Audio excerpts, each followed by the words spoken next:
It looks like that good old Game of Thrones atmosphere is officially making a comeback.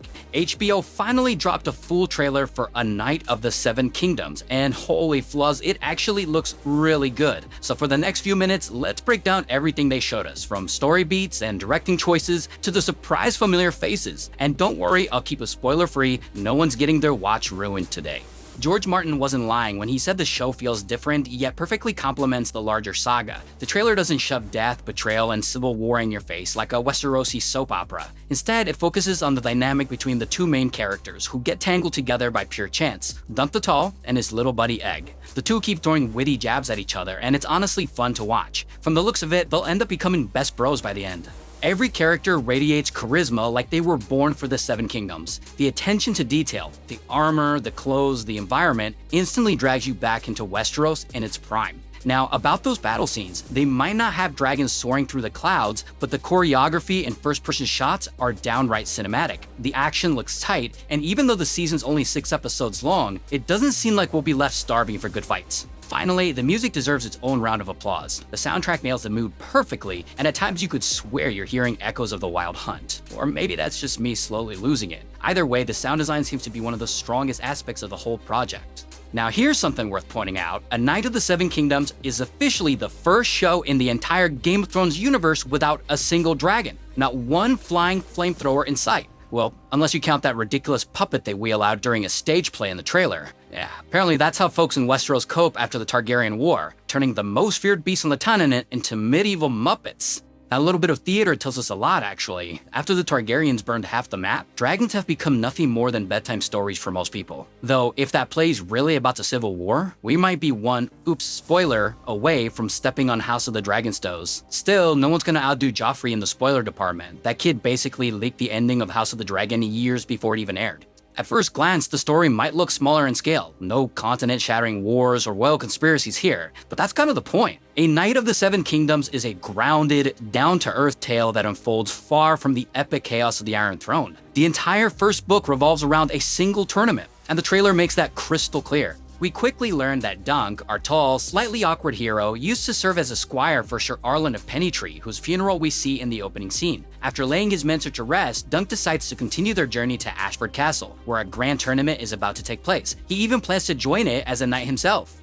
Along the way, he meets a strange boy nicknamed Egg, who insists on becoming a squire, but only if Dunk takes him to the castle. Dunk agrees, though at first they trust each other about as much as a Lannister at a wedding. The trailer hints that their journey won't be easy, with dangers ahead, including some Targaryen competition right there at the tournament. The show promises to deliver not just a story of friendship between a knight and his squire, but also a fair share of good old-fashioned clashing steel. And that's great because Martin's tournaments are never just background decoration. They're political minefields where destinies collide and new rivalries are born. Remember the tournament at Harrenhal? That one basically kickstarted Robert's rebellion. Even the early Game of Thrones episodes spent half a season on one of these jousting parties. So yeah, Ashford's tournament could end up being way more important than it seems.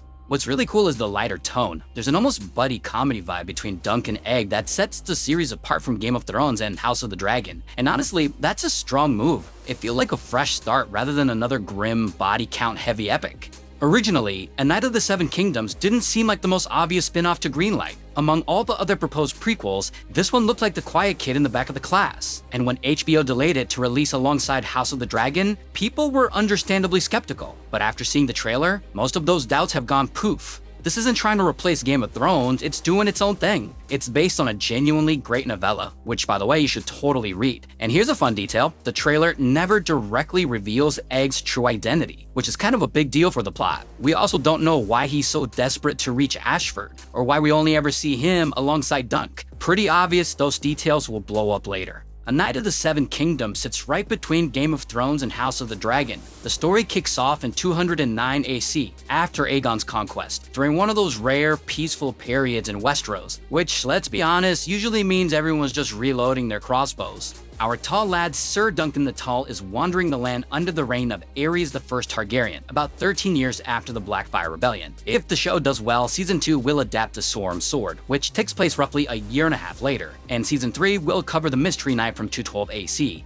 George R.R. Martin has even teased he wants to write more stories about Dunk and Egg, though any future seasons will probably have to rely on his glorified doodles. And well, We all remember how that went last time. So timeline-wise, A Night of the Seven Kingdoms happens about 80 years after House of the Dragon. For reference, the Targaryen Civil War, aka the Dance of the Dragons, rages from 101 to 129 AC, and the first season of Game of Thrones kicks off in 298 AC when Robert Baratheon rolls up north to say hi. So this new spin-off sits right in the middle, a quieter, more grounded era in Westeros, but still one wrong move away from chaos. In a recent interview, the creators confirmed we might see a few familiar faces, but only briefly due to the time gap. Showrunner Ira Parker revealed that Maester Aemon is alive during the show's events, though back then he's still Aemon Targaryen. They didn't say when his cameo happens, but maybe we'll see how and why he eventually ends up at the wall. There'll also be plenty of references to other characters and events, because this is Westeros. Easter eggs are basically its national currency.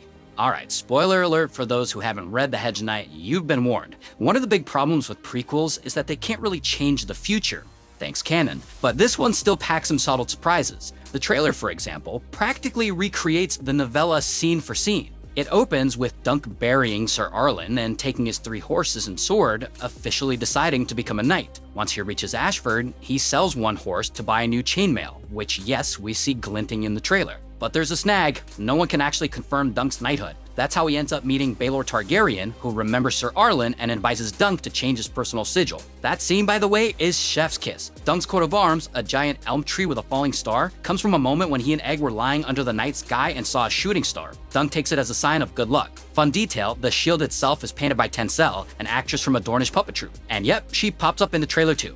Now here's where things get juicy. Whether HBO meant to or not, the trailer basically spoiled the ending. In the climactic trial of 7, Dunk faces off against Aerion Targaryen and wins. Aerion's life is spared, but the dude still manages to die anyway. Turns out getting whacked in the head with a mace isn't great for your health. One of the shots in the trailer even shows a brutal first-person view of someone getting bonked with said mace. Medieval GoPro content, I guess. And while the trailer doesn't explicitly show who gets the medieval smackdown, the hint is thicker than Hodor's skull. It's pretty clear who's catching that mace to the dome. Now, let's talk about Egg, or rather Aegon Targaryen, the 4th son of Prince Maekar Targaryen. Yep, that little bald kid with the snark is royalty in disguise. He's been avoiding family reunions like their tax audits, and for good reason. Egg was raised as a prince, but the show promises to dive deep into his backstory, including why on earth he ended up as someone's squire instead of sitting on a golden chair. Originally, Egg was supposed to serve his older brother Daeron, but the guy didn't want to compete in the tournament and straight up bailed, taking Aegon with him. To keep the royal secret under wraps, Daeron shaved Egg's head so no one could spot the signature Targaryen platinum hair. Egg, ever the overachiever, decided to fulfill his squire duties anyway and followed Dunk instead. After the tournament, he begged his father to let him stay by Dunk's side. Loyalty level 100.